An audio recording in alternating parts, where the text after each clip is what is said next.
Is Jean in the hall? Oh, she's up there getting ready to do something. All night, she's asleep. She drove Vaughn here all night, so she's catching up on 40 winks.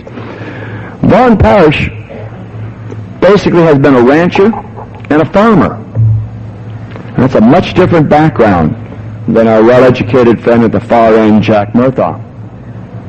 41 years ago, 1947, Jean and Vaughn got involved in square dancing. They taught 3 couples to dance. One couple, the fourth, Vaughn and Jean. An interesting experience. Unfortunately, some of us today in our learn to square dance classes are almost down to that point in some areas. Hardly can get a square together to get a class going. He moved on from teaching this one square to dance to working with students at the University of Colorado and teaching huge numbers of students a little bit about modern square dancing. His philosophy has always been the same, whether it be teaching or dancing. It's that little old adage we call kiss the dancer. Keep it simple so that the caller can understand exactly what's happening out there as well as the dancer. Now, these gentlemen will share their viewpoints on how we can better be prepared to teach. Other sessions will carry on to individual basics. How do you teach this? How do you teach that? But getting the ball rolling. Vaughn Parrish, come right up front.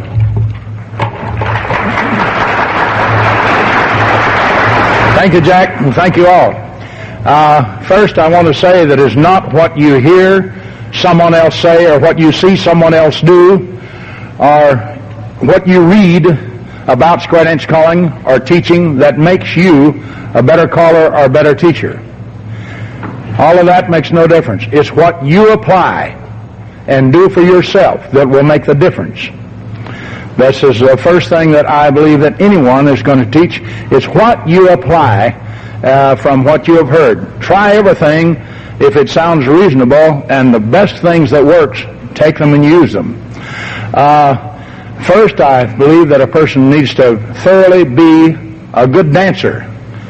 A dancer. I'm not talking about a good square maneuvering person, but or a good choreographer, but he needs to learn how to dance, and you can learn that in a very few short minutes. I think we teach people that. I tell every dancer when I get them on the floor, you learned to dance the day you started learning to walk. You learned to keep your feet under your body or you'd fall flat on your face or otherwise. And from then on, you kept your feet under your body wherever it went. And you became a dancer only when you started moving your body with rhythm. We have music today, good music, both in squares and rounds, contours, whatever kind of dancing you do. Go to the cabaret dancing, we have good music all over.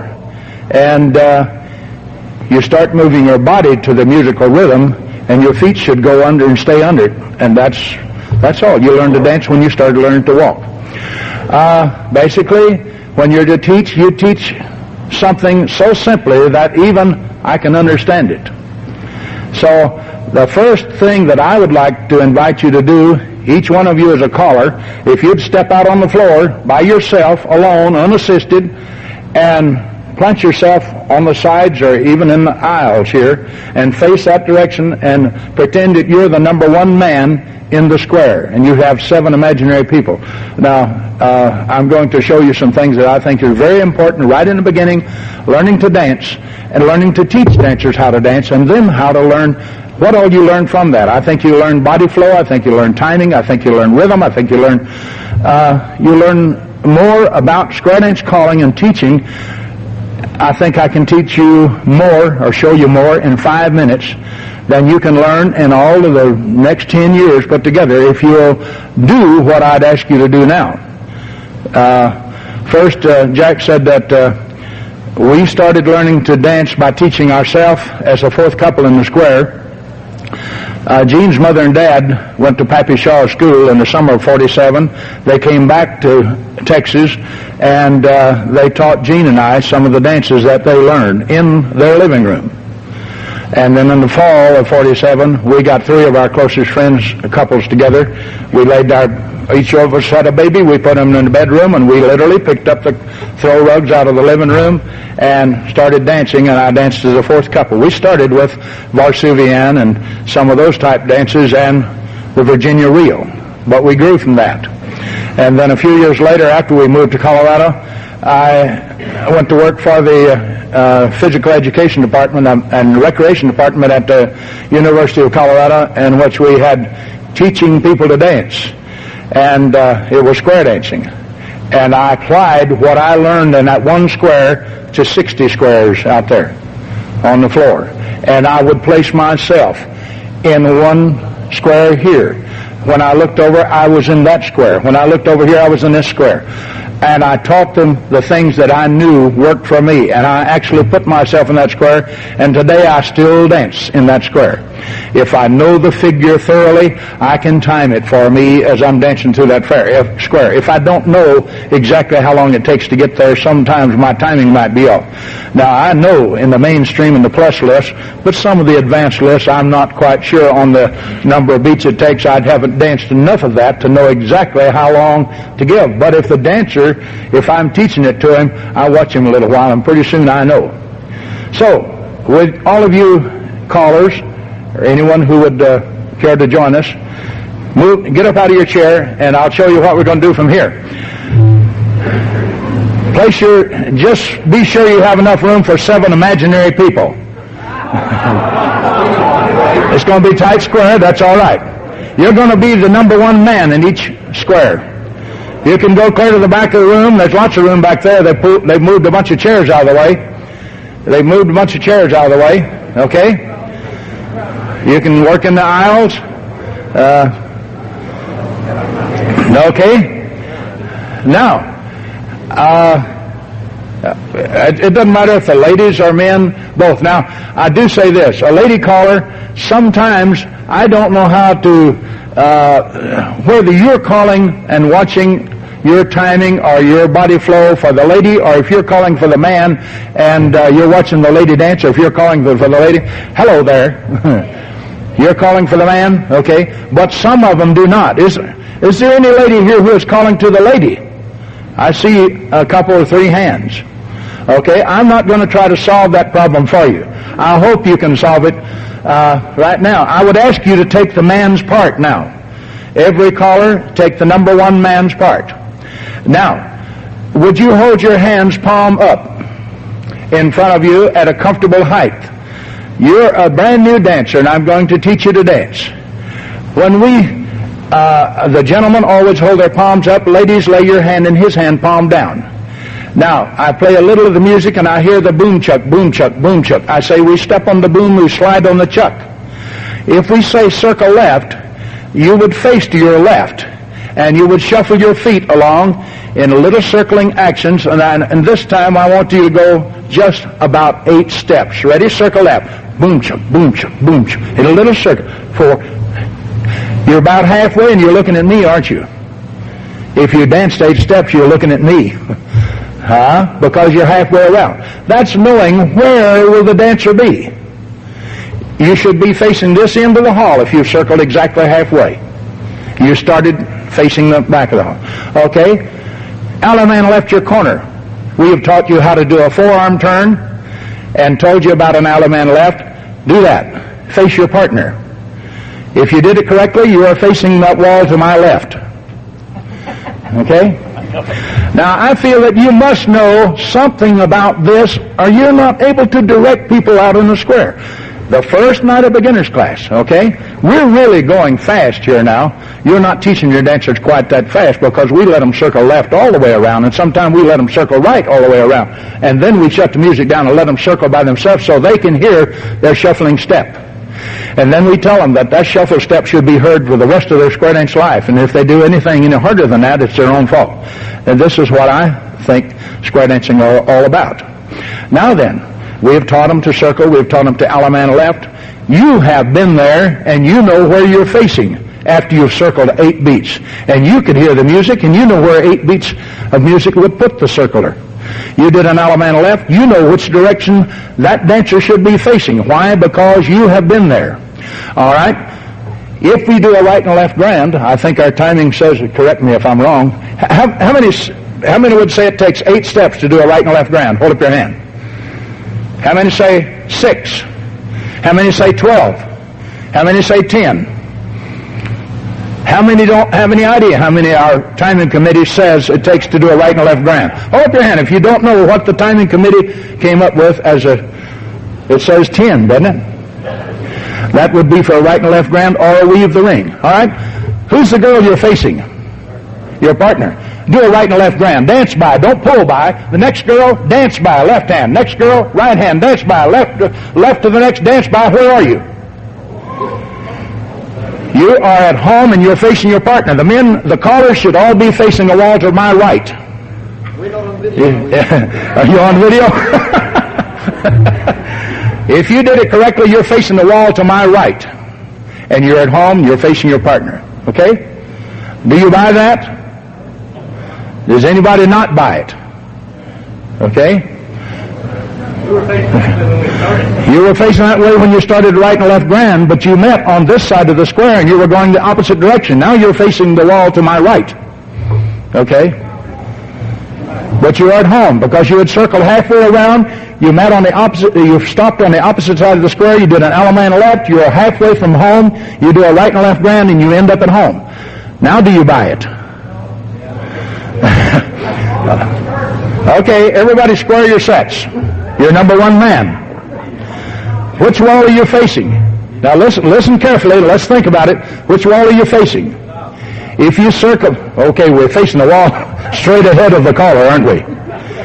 You are the caller. You are going to circle left exactly 8 steps. When you have finished 8 steps circling left, which wall will you be facing? You'll be facing me. You'll be facing this end of the hall because you will be halfway around the square. You're the number 1 man. The number 3 man is now facing the stage, the caller stage. If you circle halfway, the number 1 man will be facing the caller stage, correctly? Are you correct? Circle left. 1, 2, 3, 4, 5, 6. You're looking at the caller. Allemande left. You're facing your partner. You're looking at the wall to my left. All right? You're halfway from home. Would you like to weave the ring? Go. Weave it. Right shoulder, left shoulder, right shoulder, left shoulder. Stop. You met your partner at home. You are now facing the wall on my right. Do you agree? Does anyone disagree? Okay. Square your sets one time. How much time do I have left? Keep going. Okay. I think when you use the actual facing the stage, like the five holes, that's a good basic. Okay. We started everybody out as number 1 man in the number 1 man's position, correct? I want to make sure that we're starting from the right place. Is there anybody who does not understand what we're doing here? Hold up both hands if you don't understand. Okay. How about having, that'll come later. I don't think you always have a square for proof. When this is the reason I really impress upon you to do this at home, at your practice session at home, so that you learn where the people should be. You don't always have 8 people to say, let me see. You're at home in your back room, in your basement, or in the bedroom, or wherever, practicing choreography, practicing calling. Maybe you're practicing calling patter. Maybe you're practicing a singing call. Okay? Now, let's say we're going to. We've learned how to circle. We've learned how to dance. Does everybody buy the fact that we have taught the dancer to dance? He shuffled his feet in the circle. He shuffled his feet in the Allemande left. He shuffled his feet in the right and left grand, or the weave the ring. They can also shuffle their feet in a promenade. When we get home, we'll listen to the music. When the tune ends, that's the time to have made the next call. If it's going to be a 4-ladies chain, you'd say it just as that tune on the record is ending. They can start on beat 1 of the next time the tune starts. And how many beats does it take to do a 4-ladies chain? I want you to physically do a 4-ladies chain. Put them in there, boys. Do. Go. Here comes a girl. Take them out. Courtesy turn them. 4-ladies chain. Nobody maneuvered over to accept that lady. as she came at you. You stuck out a right hand, and you put a left hand, you put a right arm around her waist, then you started courtesy turning. Everybody turn and look at me for 1 second, will you? A few longer than that. I believe that when I do a lady's chain, whether it's 2 or 4 ladies, I'm actually working with 1 lady, what does a courtesy turn do? It reverses your facing direction, doesn't it? If I'm facing that way, and a girl coming at me, and I'm going to courtesy turn her, and the calls and the definition says it reverses my facing direction, I would end up here, wouldn't I? So, if a girl's coming at you and you're going to courtesy turn her, I say, you must extend the left hand, turn around, accept her. Then, the courtesy turn starts. And that will reverse my facing direction. Courtesy turn. Okay? It was 4 steps across, 4 steps of the courtesy turn. Okay? Everybody face back that direction again. Now, once again, I would like for you to do head ladies chain across. Send your girl in there. Reach out, accept the girl. Now courtesy turn and face back. Do you buy that? Okay? Think about it. If you buy it, try it. Try it on for size. Dance yourself in the square at home when you're practicing. Let's take 2 more basics. One, I'm going to take the square through. I believe that when you teach a square through, you give them the definition. Any basic you give them, you give them the definition. And then you stick to the definition, and you give them the definition that CALLERLAB has worked so hard, and you have all, majority, have agreed to accept as the rule. We have the definition book, and now accept it and try it. Whether you voted for it or not, try it. Okay? Now I'm talking about every definition.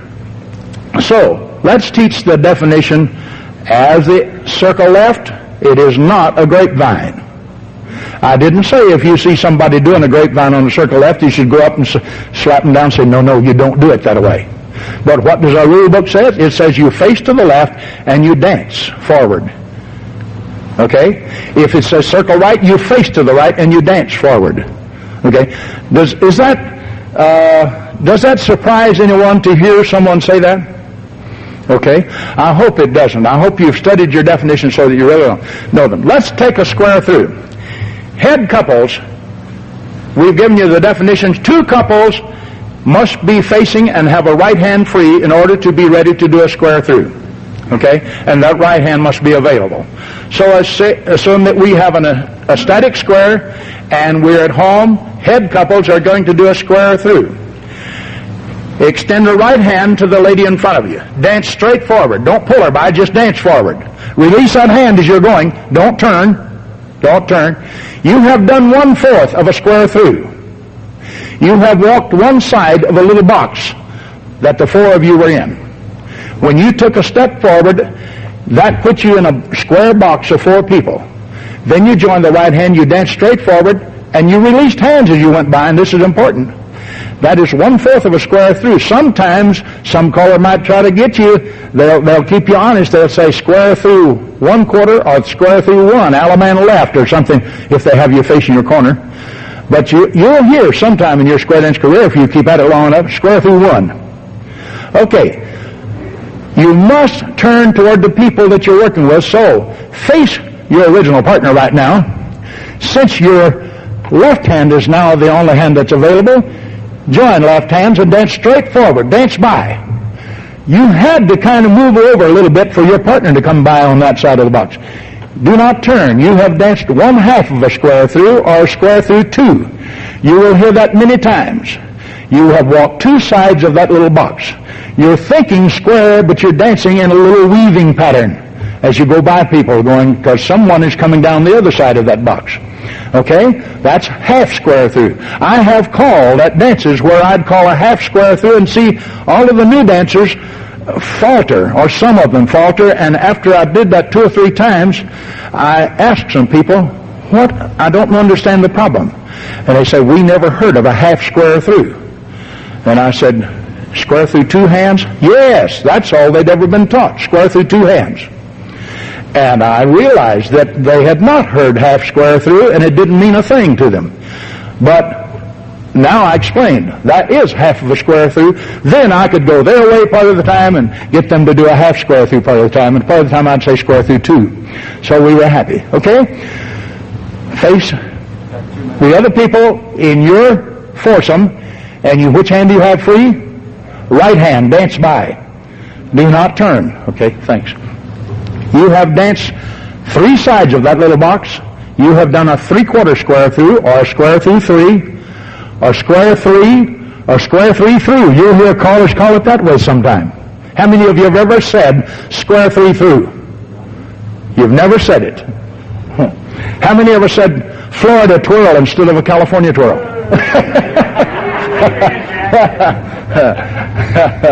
Jack raised his hand. But when I said, how many of you ever said square 3 through, Jack said, not me. You never heard that? You know, it don't matter how old we get. We hear something new every once in a while, don't we, Jack? Okay, so the important thing is they have walked 3 sides of the box. They have used 3 hands. And you hear square through 3 many times. Which hand do you have free after the square through 3? You only have the left hand free and available. So don't ever call a right hand movement. And Saturday night, when everybody in this room probably was calling a dance, some of you called square through 3 and do a right and left through with the outside 2. Some of you did. Some of you will again. Okay, we have one more side to go. Turn a quarter in, face the partner. Which hand do you have free? Left hand. Left hand, dance forward and release hands. You have finished a square through 4. You have danced 4 sides of the little box. You have what hand free? Only have a right hand free. And you are a gentleman now in this square, no matter what color your booties are. You're a gentleman now because the ladies are all doing the man's part. So it's fine for that gentleman to do a star through now because he has a right hand free. But remember, half of the ladies in that box in the center, half of the people in that box are 2 ladies. They only have a right hand free, so you couldn't call a star through, but many callers call square through 4 and then star through. That's wrong. Okay? You can get body movements, body flow, and all of the things that you need to know about choreography, timing, I think, by doing this. Thank you. My time's up.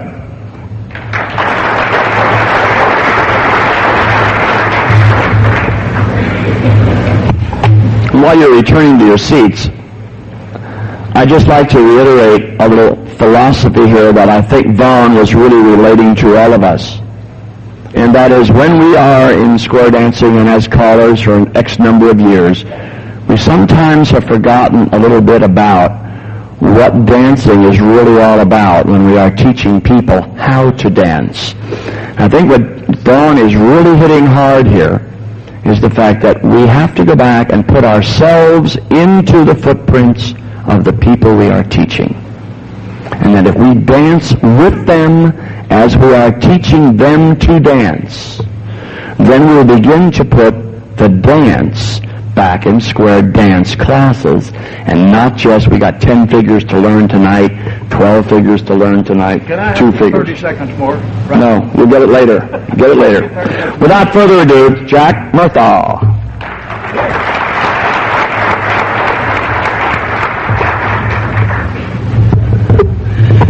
Thank you, Jack. You know, people who come into square dancing are in a whole new world from what it used to be.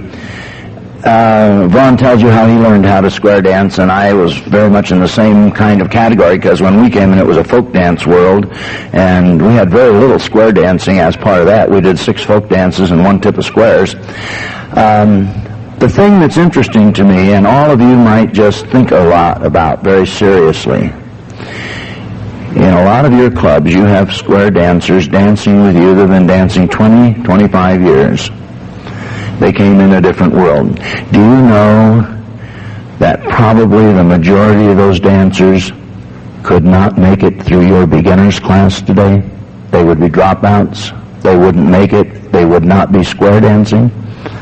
They are dancing now because they had the privilege of learning a few calls at a time over a long period of time and being very successful at it. So they kept going, and now they're your best dancers. They could not go through what you're teaching now as a beginner's class. In many classes that I'm aware of in our area, they couldn't do it. My dancers in my clubs right now, many of them would have a hard time if they had to come and join my beginner's class next year to get to the level of dancing they are now. So you want to think a little bit about how you're working your classes. Now I want you to understand that I know most of the callers who are teaching square dancing do a very, very, very good job teaching people who learn easily. They even do a pretty good job teaching for people who have a little bit of trouble learning. The difference between the professional teacher, the person who really understands what they're doing, and the one who is out there doing his best but really doesn't understand this whole role of teaching very much, is how many of those people who have real difficulty learning to square dance do you keep dancing? Do you get into the square dance movement and keep them there? We have a great problem because when you keep shoving those people out of classes and out of our activity, that multiplies. And they let a lot of people know it's almost impossible to learn to square dance or to get into square dancing, and discourage a lot of other people who, if they were getting the word that, boy, that's easy and fun, and we really had a good time learning, would be on your doorsteps wanting to come into your classes. Now, my role here today is going to zero in on one part of what you do in teaching, and that's how you practice.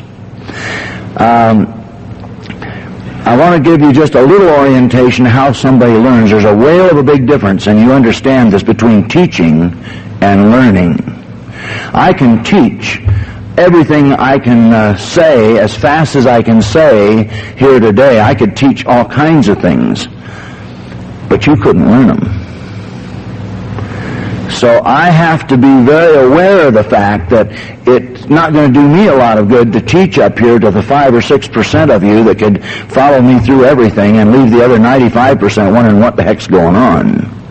So I'm geared to learning. That's what I want to work with. I've got to know how people learn and how the people in my class have to learn in order to become skilled in this area of square dancing. Practice is one thing that all of us try to supply, and if it's good practice, if it's well put together, then anybody who goes through your first practice sessions has a leg up on remembering and learning and being able to recall what you've taught. You don't have to go back over and over and undo mistakes you made. Now, a very brief form, I'm not going to try to make anything very big out of this, but so that you'll understand, I'm going to work with a call, and for purposes now I'm going to call it a ziz. Now, that should not relate to anything anybody knows out there. And your brain right now has two mechanisms of memory. One's called a short-term memory. It has a capacity for someplace between 3 and 7 items. Those 3 and 7 items, as they're processed through your brain, if they somehow make connection going to long-term memory, and you may have it for the rest of your life, or they're bumped out and you never have had it, it's like you didn't learn it in the first place. It's completely gone. When it gets into long-term memory, our most serious problem is helping the brain retrieve it, find it quickly when you want it. That brain is so vast, it's just unbelievably big in terms of its capacity.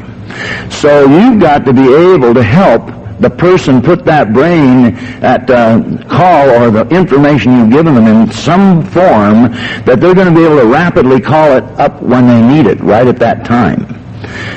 And that's what we're dealing with. We're going to try to help you understand what kinds of things you can do practice-wise that will enable a person to recall the information, to put it into long-term memory, and to keep it there.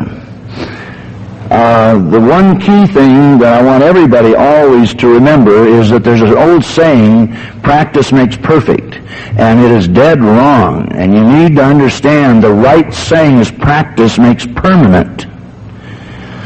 If you do not practice something the way it's supposed to be practiced, you'll forever do it wrong. We have a number of girls that we work with in our school programs who somebody did a disservice to in teaching them how to throw a ball. And they always throw by putting the incorrect foot forward, which just destroys their ability to throw. That's practicing, lots of practicing, and it's permanent, but it is not perfect. Now what I'm going to do is get down there on the floor, and I don't know how to do this better. There's not very much room up here, so I made a little space in the middle. I need 4 couples to help me that would come out around that microphone, and I'm going to get down on that mic and try to show you 2 or 3 of these concepts. So those of you in the front, if you can turn around, I think you can see, or move around wherever you want to. I'm going to come down there.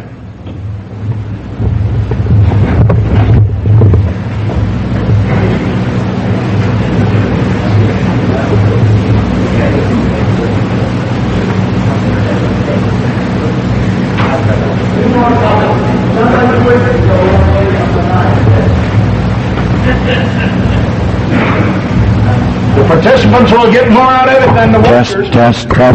I think this mic is on. Is that on for everybody? Okay, it is on, and I'm going to say we now have a square formed in the center of the floor with Jack Murtha behind the mic in the middle of the meeting room. All right, now we're going to take that term that I used a minute ago, and we're going to put it into a square dance term everybody's going to recognize, and I want to talk a little bit.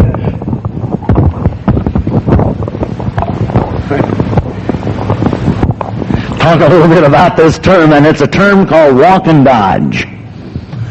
Now, walk and dodge has a problem that occurs quite often because the people learning it practice the wrong thing. So I'm going to show you a couple of things about how I gear practice.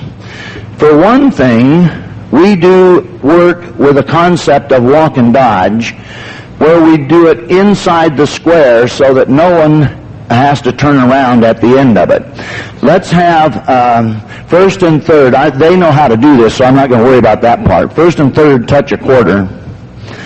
Now walk and dodge. Split 2, go round 1, and come down the middle with a right and left through. And the ladies chain. You back home now where you started. Okay, so now where's my problem? My major problem comes because somebody wants to turn around at the end of a walk and dodge, and they get that because of the way a lot of people call and teach it. If you do this, everybody has to keep their facing direction out so that that's not going to occur. All right, now first and third, step to the center, face the corner, touch a quarter. Now, this is where that error occurs when I do a walk and dodge in lines like this, and I have generally the lady turn around. I want to set up practice mechanisms that won't allow anybody to turn around. So I'm going to do this. Let's do a walk and dodge. The men fold in front of the girl, star through, couples circulate one place, 2 places, 1 more place, bend the line, the right and left through, turn the girl, and star through. Okay, now we've reversed positions again. We can do it once more. Touch a quarter, walk and dodge, men fold, touch a quarter, men trade, men run, bend the line, pass the ocean, and recycle round. Pass to the center and star through and back out at home. Have I got you at home? Crossed, all right, 2 and 4 crossover. The point is that I want to set up practice mechanisms. In my classes for 4 weeks, I never follow a walk and dodge with a partner trade. And I watch people call, and I find almost all the callers I see never follow walk and dodge with anything but a partner trade. So that's causing my error, my problem. So we dance till everyone is very expert at walk and dodge before we ever introduce the idea that somebody might do a U-turn back or a partner trade. Now, I don't have enough time here, but when I do clinics, one of my enjoyable parts of it is to have all of you figure out for me some new ideas that we can use following walk and dodge in a nice choreographic way with anything beside partner trade or U-turn back. Now, when we are teaching, I follow what I try to describe as a formula of 3-6-3. I want to have all my dancers know where everything starts and where it ends. So I want to design a minimum of 3 get-ins that I'll keep mixing, so I don't use the same get-in every time for a call I'm teaching. First and third, step to the center and face the corner. Now, just for expediency here, I'm going to just bring you back to this spot each time. All right, touch a quarter. Now, that's one way I can get into this setup. All right, go back to where you started. Do a right and left through. Star through, past the ocean, and single hinge. Okay, I've used touch a quarter, I've used single hinge. And I can use those 2 calls to get into this. All right, go back to where you started again. And touch a quarter. All the ends circulate 2 places. And now I can do it again from this spot. So I've got my 3 get-in calls that I'm going to keep mixing are circulates, touch a quarter, single hinge, and I'm going to keep mixing those so nobody can predict what's coming before this. And I want then to practice this a minimum of 6 times in exactly the same way. I want the men to do the walking and the lady to do the dodging 6 times before I switch this and have the ladies and the men switch jobs. So in this case, we do a walk and dodge and do a partner trade. Slide through, step to a wave, single hinge, walk and dodge. And the men fold in front of the gal. I did the partner trade, didn't I? Star through, and I hardly ever call partner trade anytime. Circulate, move forward. Bend the line and slide through. Step to an ocean wave. All right, now all the men circulate one place. Single hinge. Walk and dodge. Men fold and touch a quarter, and the men trade in the middle. Okay, go back home. I just want you to, I want you to understand the importance of you having a formula, some way that you've got a number of things in your mind you've planned that you can use before the call and different ones to use after. I want 3 to use before and mix. I want 3 different ones to mix after it. Then I want to do the same thing 6 times in a row.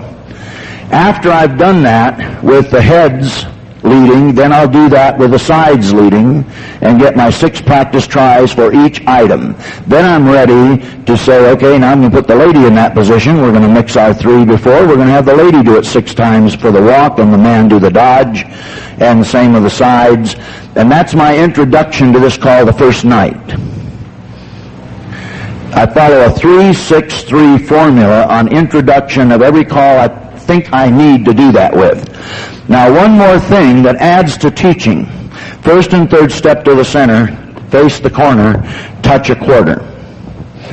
Now, just for fun, let me take your place here for just a minute, and you'll be working with me on this. Humor's a lot of fun, but Jack Lasry is probably the world's best at figuring out neat ways of giving you visual input on some call that you're teaching that everyone can relate to. It helps if you can somehow give these folks a visual device that connects to something they already know. One of the ones I use is that I get my wife up here and I tell her that her job is to open the van door. The van door's in front of her, and she's going to put both hands on that van door, and when I'm ready to go, she's going to hold it open because it's on a spring-loaded basis, and if she lets go, it's going to slam shut on me. And I'm back here with an armload of groceries, and I'm going to walk up and put them in the van if she doesn't let that door slam on me. Okay, ready? Move over there, and I'm going to walk up with my groceries, and she's got the door and holding it, and I'll put the groceries in. Now, this kind of a device, everybody has to make up their own. They have to find something that's fun for you to talk about that gets the points over.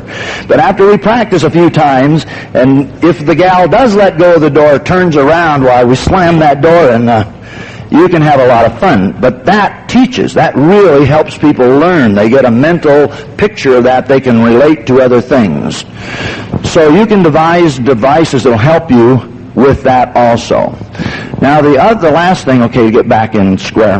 The last thing, there's two kinds of practices basically. Massed practice, which helps people learn quickly. When you mass your practice, in one night, these guys will leave and they'll know it well. However, if I practice this for one night and never do it again for 6 months, when I come back, the mass practice won't hold. So to make something hold, to retain it for a long time, you shift to what we call distributed practice. Mass practice means a lot of times in one short period of time. I want my 6 times with each one of you a couple times during the night, and I've got it. Distributed practice means I plan a schedule, and for the next 15 weeks, I start out and I might do this 6 times the first night, and 6 times the second night, and 6 times the third night. Then I'll shift down, make sure I include it 4 times the next night, and then 2 times the next night, and then maybe every 2 weeks I come back and we do it a minimum of once. And if I put this on a distributed practice schedule over a period of time, I build retention that will never be forgotten. Square dancers who come to visit me in my club haven't danced for 20 years. The first time on the floor I say right and left grand, they turn and go right into it.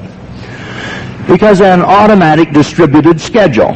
The teacher didn't know this, but they went to parties every week, and at every party they did a right and left grand, so they were getting distributed practice of right and left grand for 15 years, and never, never, never will they forget. Great example, just to really emphasize this, I had a lady who was a nurse about 65, 70 years old, went down to the swimming pool once when we were teaching Red Cross lessons, and while we were there she got up on the diving board. Now you have to understand, this was a little short lady who was very fat and big, and I about died. I was guarding at the pool, and I thought, oh man alive, get off that diving board. She got on that diving board, bounced once, and went into the most beautiful swan dive you ever saw. She was an Olympic diver in her youth.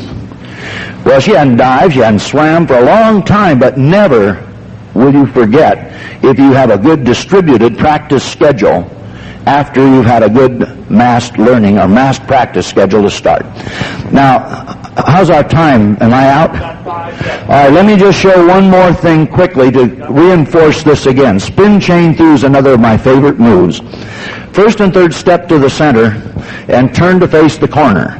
When I'm working with my class like this, I don't want the class to just watch this as an exhibition.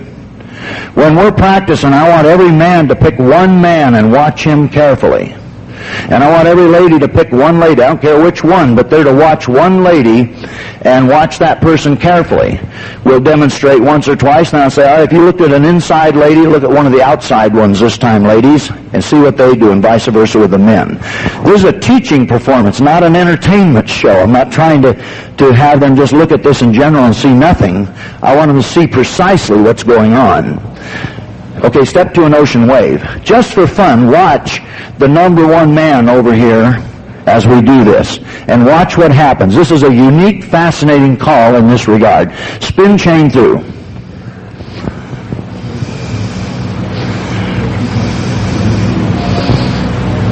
Spin chain through.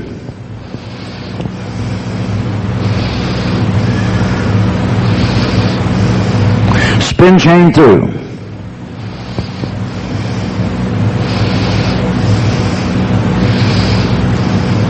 Spin chain through.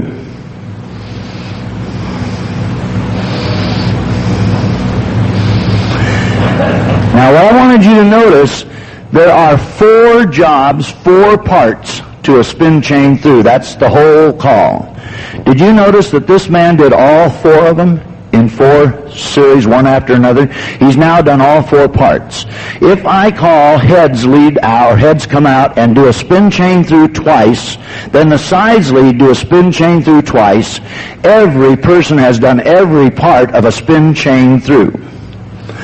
And we automatically teach by definition in a way, in this call we don't teach any other call.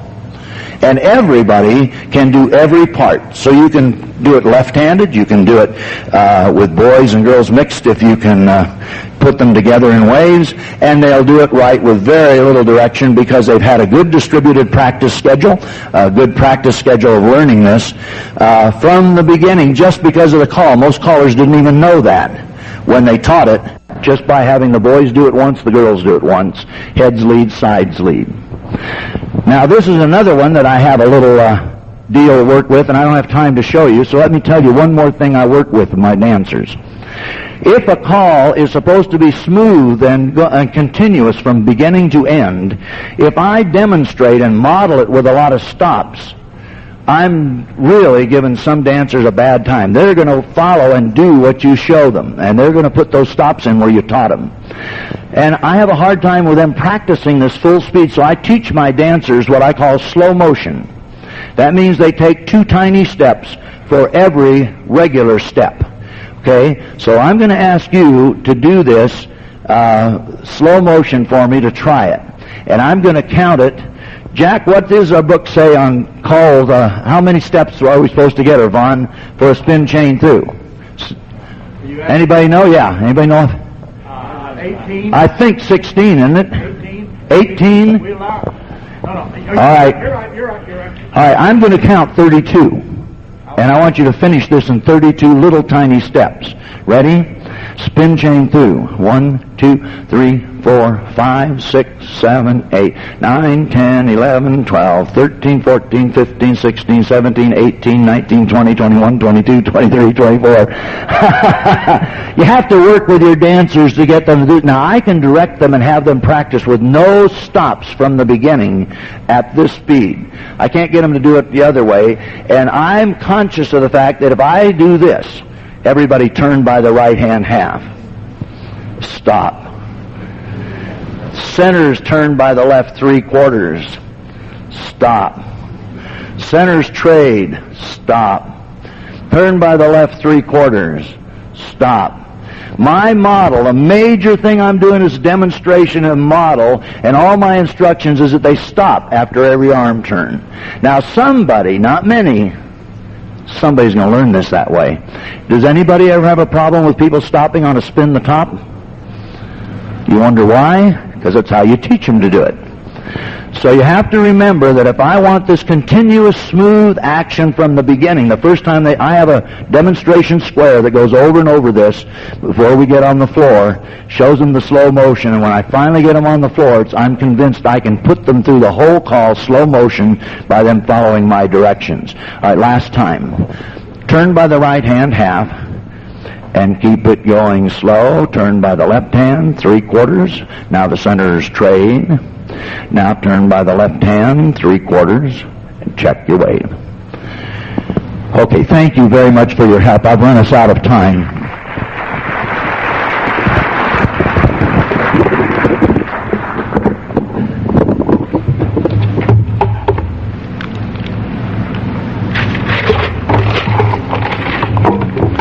Very nice, Jack.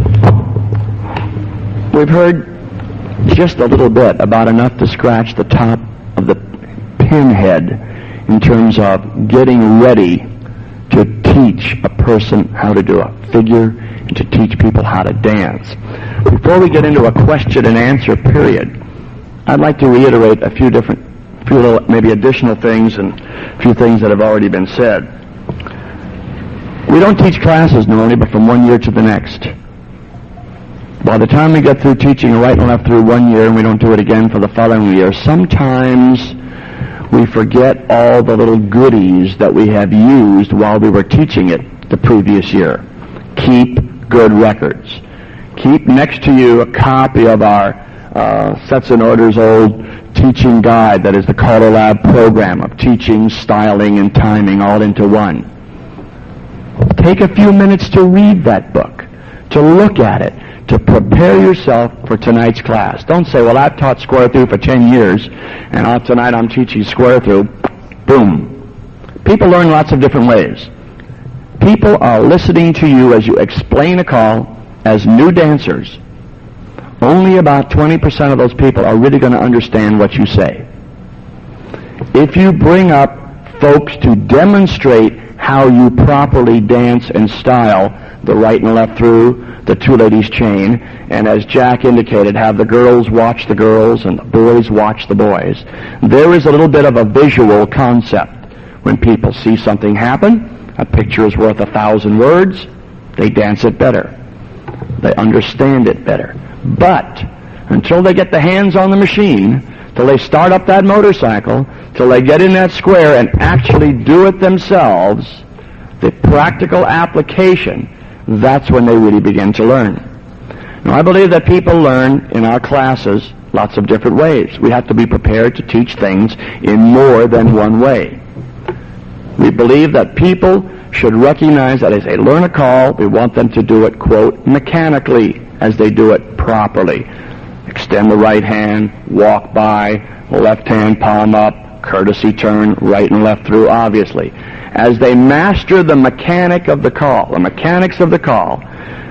then they've done it enough times so that they can do it with the name right and left through, and then we provide them with the proper number of dance beats to do the call, and give them the opportunity to practice dancing the right and left through, not just the mechanical part of doing it, then they're beginning to understand the call.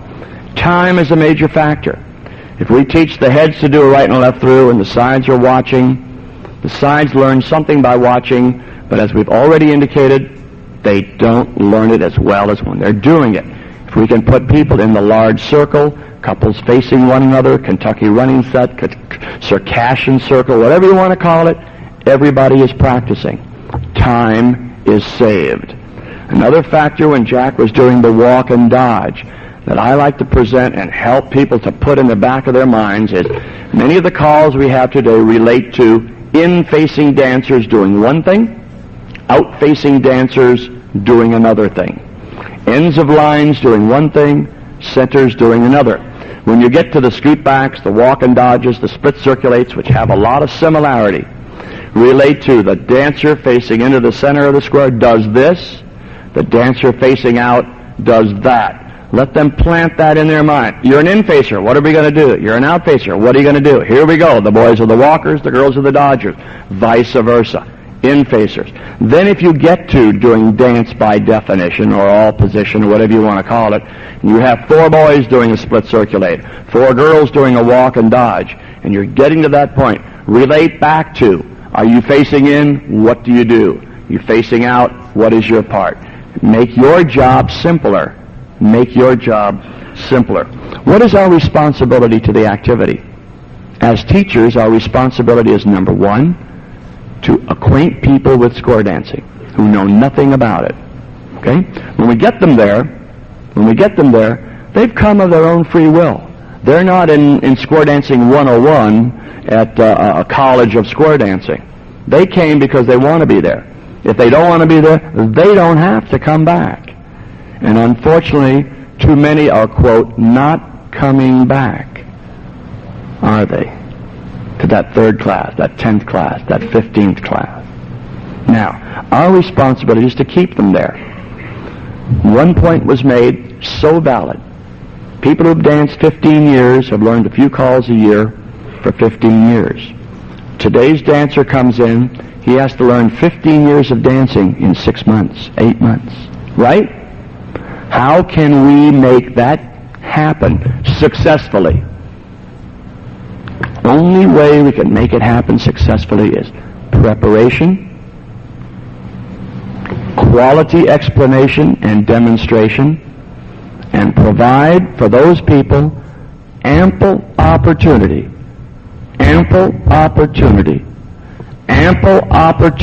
to dance practice.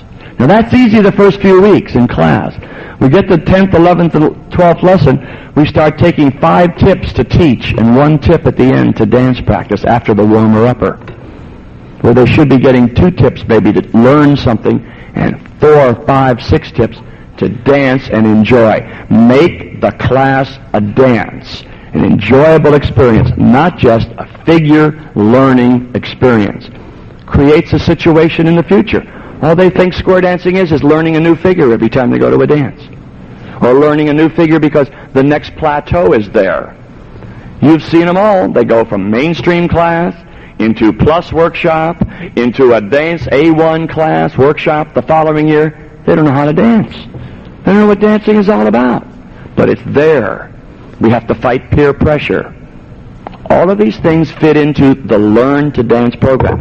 And how well prepared we are to make that learning experience a happy, enjoyable, and underlined 47 times successful experience. Then we're beginning to get the job done. Now, we're going to open this up at this point to specific questions that you would like to ask. You may identify Jack, Vaughn, or myself, and if we don't have the answer, maybe one of you folks will pitch in and help us a little bit. Okay? Now, we're talking about preparing for teaching tonight's class.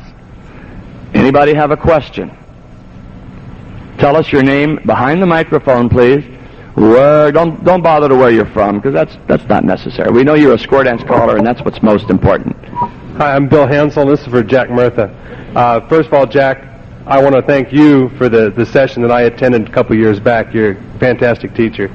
My question on your demonstration squares, do you use them throughout your entire class? And obviously you would only use them for certain figures. How do you work them into your routine for teaching? No, I don't use them through the entire class.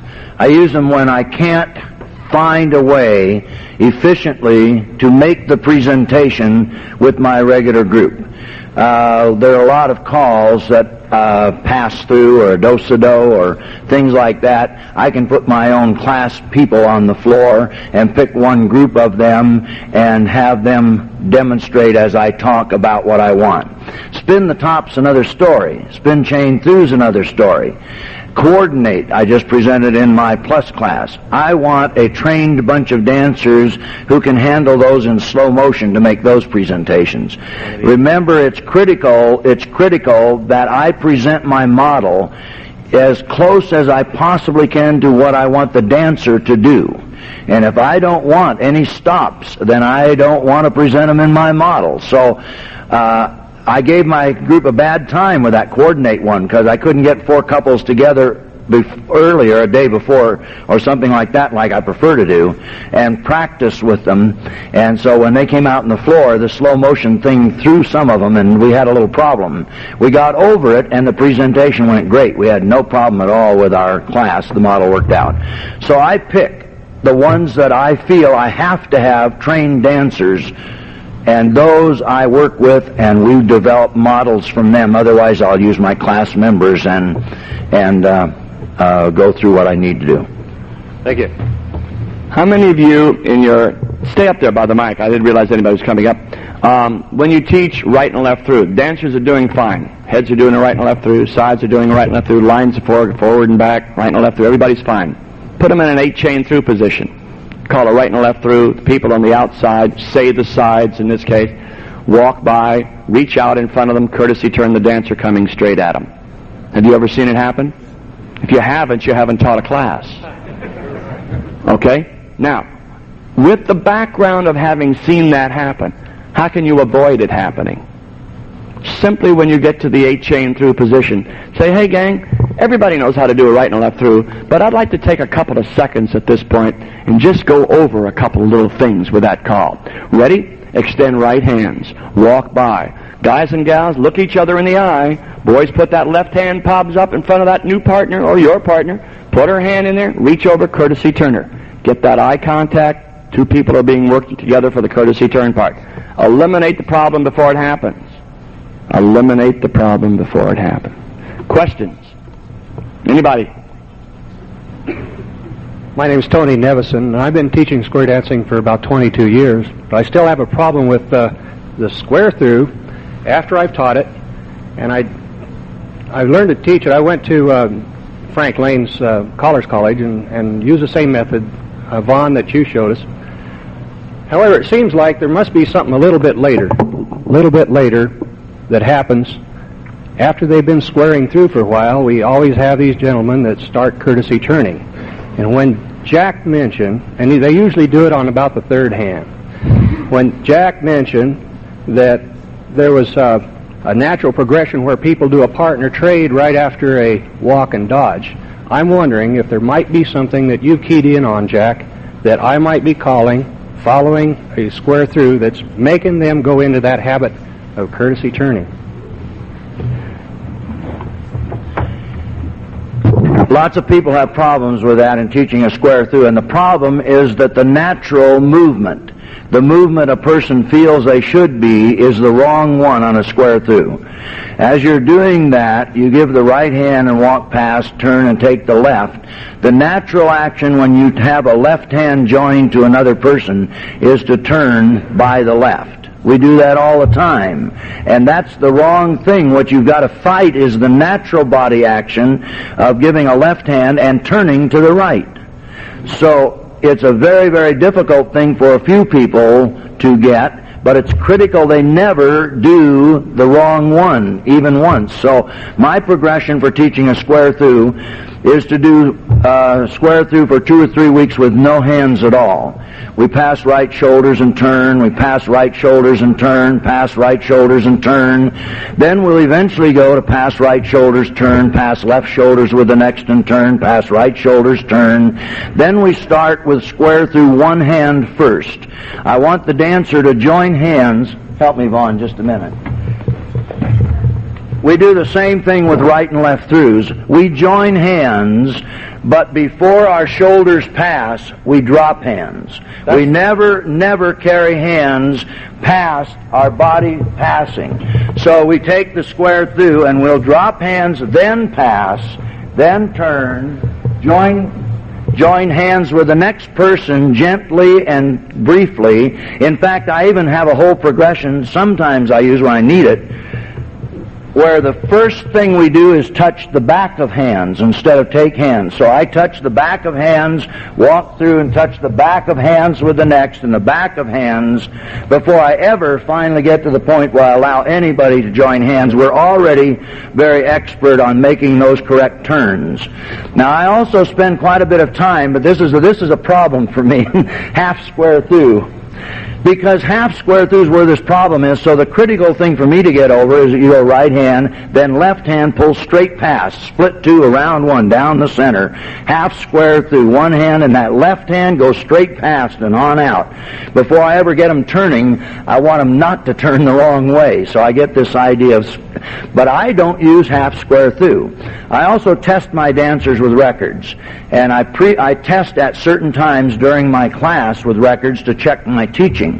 I had an 8-square class that I tested, and 100% of the squares broke down on a call from lines of 4, half square through and trade by. And when I had to go back and look, it was because of me. I wouldn't use that call on a bet. And so I had to go back and reteach half square through and use it for their benefit.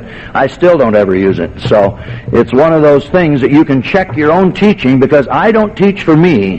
Getting a lineup. Okay, I teach for the dancers to dance to other callers. That's my major goal. I want them to be able to dance to any other caller, not just me. If I only teach them to dance to me, I could get away with no half square through. But I can't with other callers. Okay, Vaughn would like to pitch in. Remember when I talked dancing by yourself with 7 imaginary people, and you can dance the square through with 3 imaginary people? You will feel the releasing of the hand as you go by. You're not going to hang on to somebody that's imaginary back here. You will take hold and dance by. Okay, one other thing that I wanted to mention on teaching slide through. I tell the dancers, and we keep it light and happy, I tell the dancers that you, and I don't remember if Earl Johnston or Frank Lane, I first heard say this one time, said you learned which way to turn the day you were born. The little girl was born, the doctor picked her up and slapped her, and she whined, turned over, said, "Oh, little girl, you will always turn left on the slide through," and he sets her out in the square dance whirl. When the boy was born, he picks him up, whops him, and he cries, and he turns him over. "Little boy, you will always turn right in the square dance whirl on the slide through." From now on, when you'd forget which way to turn, you look down and check the color of your booties. Another thing might help you a little bit on that is if you use a card table, in the center of your teaching unit for your square through. They think squares.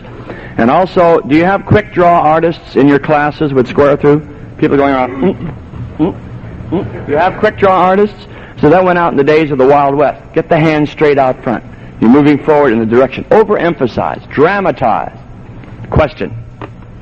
Brian Hotchkiss from Australia, and I'd just like to apologise to the fellows that I've jumped in front of. I learnt the secret in teaching square through from Milton Luttrell about 3 years ago when I was over. Like most callers, I've had trouble with teaching square through and the dancers doing a courtesy turn, and I think it's mainly because they've been doing a right and left through. Milton told me that he'd never had trouble teaching square through because he teaches square through with the lady on the boy's left-hand side from the very first time that he teaches square through. And there's no way the dancers are going to do a courtesy turn if the girl is on the boy's left. When I first started teaching it at home, I got the dancers to do a half sachet first. And that leaves you with a problem that you've then got two boys facing each other, and the time that you're teaching square through, you really don't want to have two boys doing something with each other. So I fairly quickly found out that it's a lot easier if you have head, men and corner move up to the middle and back to establish that they're then working together, and have them then square through that way, and the person that everybody ends up facing is their original partner. So you can either end your square through with a right and left grand because they have the right hands free, or you can simply go into a partner swing. A little further down the track you can have them split the outside two, round one, and then you're into uniform zero lines. And if you teach square through with the dancers in a half sashayed position first, then I'm sure that you won't have trouble with the dancers doing a courtesy turn. Very popular way, too, is to teach square through with little blocks of 4 around the floor. 4 boys making up one little block of 4 girls. If they square through 4, do a U-turn back, square through 4 in the opposite direction, they get the right-hand rotation and the left-hand rotation all at one time. You got to pick and choose what's best for you, what your goals are. The end result is what really counts. Success by the dancer. Question number? Well, it's Chuck Jordan from Canada. I'd just like Jack to comment on teaching square through, negative and positive teaching, and that's the relationship of square through with right and left through. This is one of the problems of this, is the transfer of one to the other. And I think he'll say something about doing square through maybe for a while in one position and right and left throughs in other positions. Will you say a word about that, Jack, please?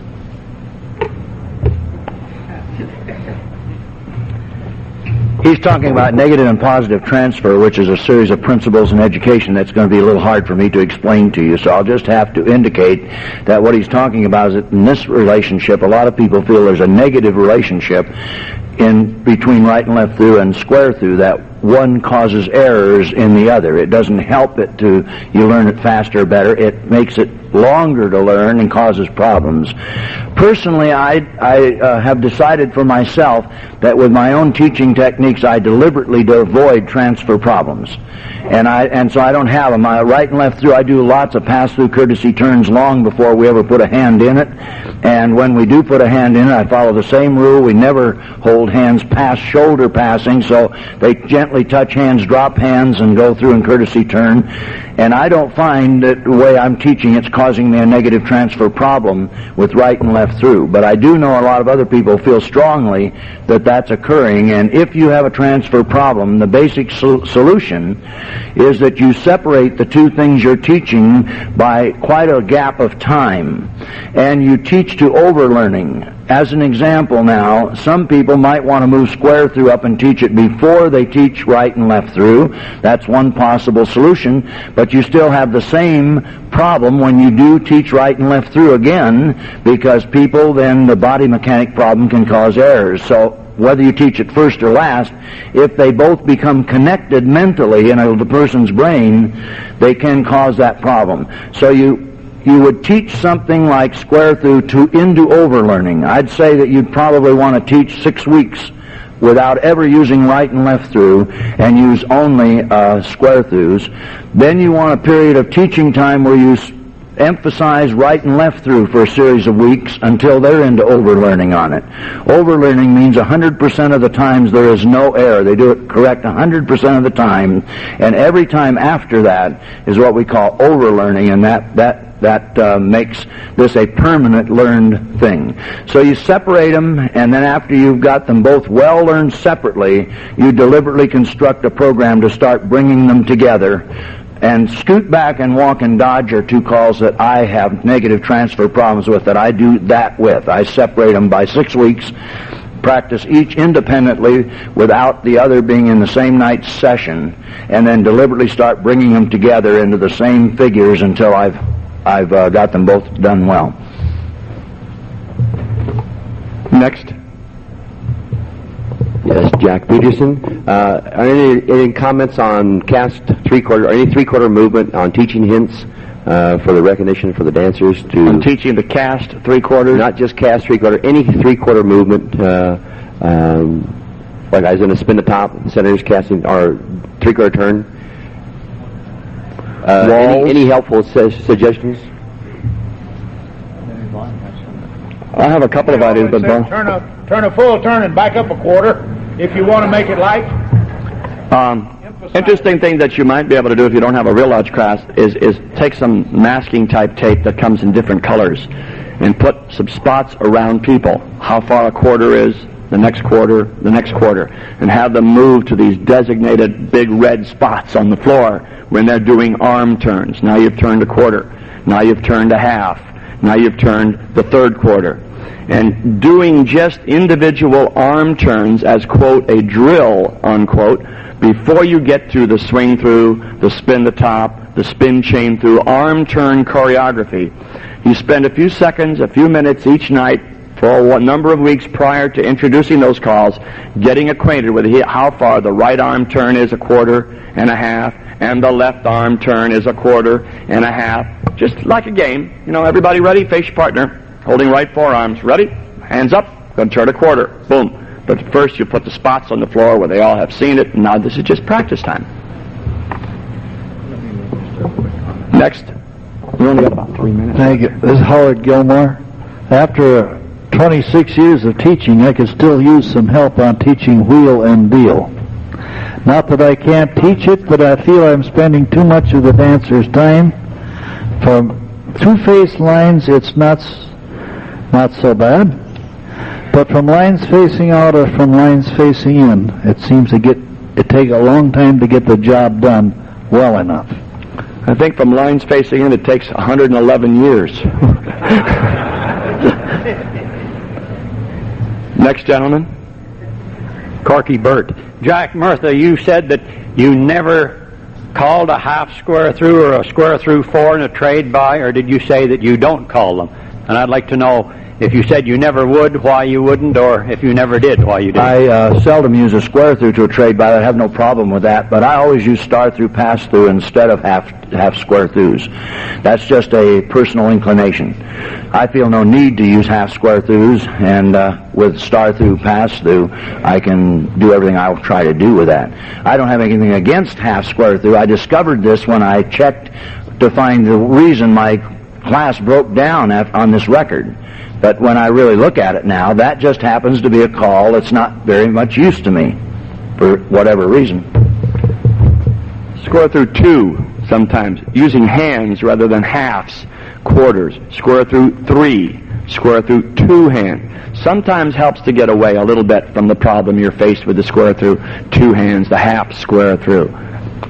The wheel and deal thing, we could go on and on with individual figures, but sometime I think it would be nice for all of us to have an opportunity to share ideas on how we teach individual basics all the way through.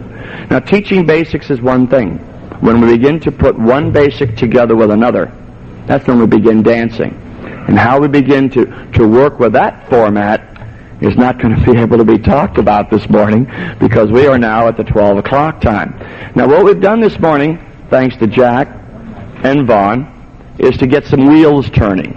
Obviously, in a short session, we cannot cover all our needs for proper preparation for teaching a class, a basic. But we've got the wheels turning. If you now go home and do nothing more than plant the seeds to prepare mentally so that when you start teaching your classes again in the fall, you're aware how important pre-preparation is, and get some work done with it so that when you go to class, You're prepared for all these various aspects. Jack Murtha has asked to wrap things up, and I'm going to say as soon as he's through, a nice lunch. Thanks for attending this session this morning, which will lead into the other teaching program sessions of this weekend, or this session. This isn't much of a wrap-up, but I want by show of hands, I want all of you, and I may call on you, so don't put your hand up if you don't know, all of you that remember that name I used at the very beginning before I taught a call. What was the name of that call I gave you? Now, if you know, put your hand up. Don't say it. Put your hand up. All right. What is it? Okay. Now, about half of you put your hand up. I want you to understand the ramifications of that. Everybody here heard it. Now, remember what I told you about short-term memory? Some of you, it went into short-term memory and never made it to long-term. Others, it went into long-term and you can't retrieve it because now I've given you another name and it's overpowering the one I told you. Ziz is the right word. And those who couldn't remember, you are very, I'm grateful to you because I think you make the point that when you're teaching a class, you have that same thing operating.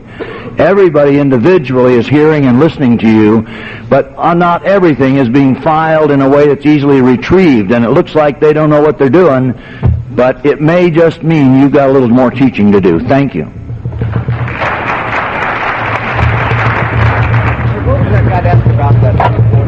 Thanks, King. On the way out, remember one word: patience.